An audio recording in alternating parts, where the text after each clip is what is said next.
राजाराम जी ने जब इच्छा जताई कि हम सोचते हैं कि इस तरह की एक मीटिंग बुलाते हैं, मुझे बहुत अच्छा लगा कि हम बिल्कुल बुलाना चाहिए। हमारे जो दोनों सांसद जीते हैं, अब संयोग की बात है कि दोनों किसान नेता हैं, इसीलिए आप ही के सांसद हैं, और इसीलिए जिन सांसदों के पास जो कुछ भी है, ये कार्यालय भी आपका है, और जो भी इनको पार्लियामेंट में मौका मिल सकता है वो इस्तेमाल करना भी आप ही के लिए, आपके आंदोलन के हित के लिए। यहाँ तो हम लोग कुछ संगठन के हिसाब से भी बात कर रहे हैं, अलग अलग मोर्चे हैं, बना है, कुछ अलग हुआ है, लेकिन अगर आम लोगों की बात करें तो लोग जिस भाषा का इस्तेमाल करते हुए ऐतिहासिक किसान आंदोलन, वो संगठन बाद में देखते हैं कौन है नहीं है क्या है, कुल मिलाकर के सब मिलाकर के देश में ऐतिहासिक किसान आंदोलन हुआ। उससे देश में एक माहौल बना, लोगों को प्रेरणा मिली, काफ़ी ताकत मिली, और उसको लोग याद रखे हुए हैं और भूले नहीं है, उसको आगे बढ़ाना चाहते हैं। तो मुझे तो लगता है कि अभी जो बात आई कि नए मुद्दे हमारे सामने आ रहे हैं, ये जो अमेरिका वाला सवाल है, टैरिफ का सवाल है, जिसका बहुत बड़ा असर पड़ने वाला है, तो इस मुद्दे को जितनी जल्दी हो सके हम लोग ढंग से समेट लें और उसको एड्रेस करें तो अच्छा रहेगा। यूँ मैं कहूँ तो जो किसान आंदोलन में समय समय पर जो फोकस है वो बदलता रहा है। हमको जहाँ तक याद है कि 19 के चुनाव से पहले हम लोग एमएसपी और कर्जा मुक्ति की बात कर रहे थे, और अगर वो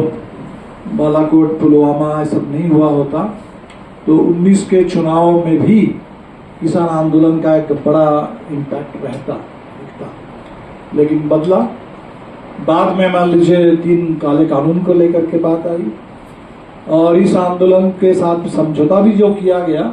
वो उत्तर प्रदेश के चुनाव को बचाने के लिए, जीतने के लिए किया गया। इसमें हमें लगता है हम सब लोग इस बात को समझते हैं। किसान आंदोलन ने मजबूर किया, किसान आंदोलन की ताकत दिखी, बात सही है, लेकिन वो जो समझौता किया गया उसके बगैर उत्तर प्रदेश में शायद चुनाव का परिणाम कुछ और होता।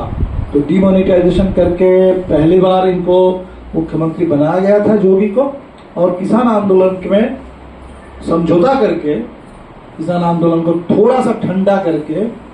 2000 जो पिछला विधान लोक चुनाव था उसको जीतने का पूरा किया गया। बावजूद इसके इस बार के चुनाव में जो कुछ भी हुआ है, मुझे मानता हूं कि उसमें सबसे बड़ा एक कंट्रीब्यूशन किसान आंदोलन का रहा है। कम से कम एक माहौल बनाया, मुद्दा उससे बन गया मैं नहीं मानता, लेकिन माहौल बना। मुद्दा शायद संविधान का बना सबसे ज्यादा, लेकिन एक माहौल बना। तो अगर ये जो माहौल था, इसमें 3 कानून और अदानी अंबानी, अदानी यानी एंटी माने सरकार के खिलाफ और एंटी कॉर्पोरेट, तो इसको अगर थोड़ा सा मैं विस्तार दूं तो अभी इस समय अगर ट्रंप इसमें पिक्चर में आ जाते हैं, टैरिफ अगर आ जाता है, तो एंटी कॉर्पोरेट के साथ साथ एंटी इंपीरियलिस्ट, साम्राज्यवाद विरोध, तो उसका एक बड़ा मुद्दा हमारे सामने है। और इसको अगर ठीक से हम लोग कर सके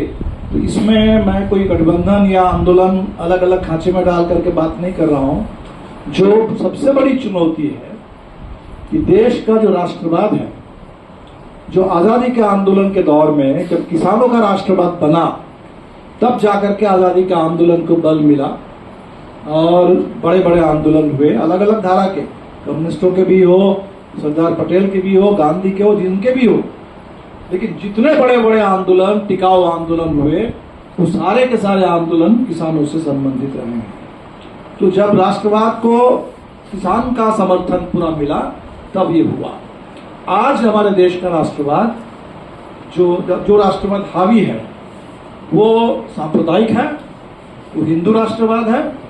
और वो कॉर्पोरेट राष्ट्रवाद है। अदानी पर कुछ होता है, अदानी का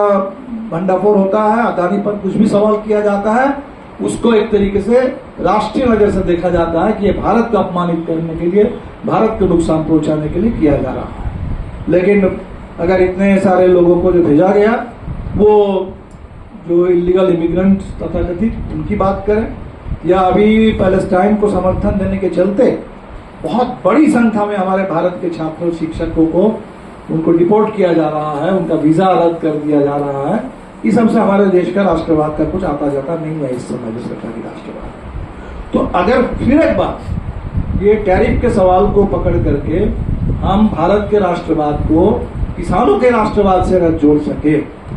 और वो भगत सिंह के राष्ट्रवाद जो साम्राज्यवाद विरोध से ही पूरा होता है, तो वो उसको सामने ला सके, मुझे लगता है वो पूरे देश के लिए बहुत बड़ा काम होगा। अब ये इसको इसलिए मैं आंदोलन, मोर्चा, इंडिया ब्लॉक इसमें मैं नहीं देख रहा हूँ कि वो राष्ट्रवाद का उभार चाहिए। राष्ट्रवाद को इस फांसीबागियों के चंगुल से इस पूरे कॉरपोरेट राष्ट्रवाद और सांप्रदायिक राष्ट्रवाद के खिलाफ फिर एक बार एक सेकुलर राष्ट्रवाद, एक किसानों का राष्ट्रवाद, इसको सामने लाए बगैर हम लोग नहीं कर सकते। उसको उभारने का बड़ा मौका मिल रहा है, ठीक से हम लोग करें। एक बात यहाँ आई कि इस बार का जो आंदोलन हो उसमें अगर बिहार और यूपी अगर ठीक से खड़ा हो, बंगाल ठीक से खड़ा हो, तो उससे बात बनेगी। इसमें मुझे जो लगता है कि जहाँ तक बिहार में जो खेती का स्तर है, उसका जो चरित्र है, तो फिलहाल एमएसपी का मुद्दा कोई बिहार के किसान आंदोलन का निर्णायक मुद्दा बन नहीं सकता। ये वहाँ के खेती के चरित्र से मेल नहीं खाता। वहाँ फसल वहाँ बिकता ही कम, लोगों को कुछ मिलता ही नहीं है। यहाँ बिकता था, मिलता था, और तब जाकर के जब मंडियों को रोका गया, ये सब बंद करने की बात आई, तो लोगों को क्या नुकसान होने जा रहा है ये बात समझ में आई। और अभी यहाँ तो बहुत दूर की बात है, फसल जो है सरकार खरीदे और वो बिके और उसकी ठीक से कीमत मिले, ये बहुत अभी दूर की सोच है, अभी बहुत छोटे हिस्से के किसानों की सोच है, बाकी आम किसानों की बात नहीं है। तो बिहार की अगर बात हम करें तो दूसरे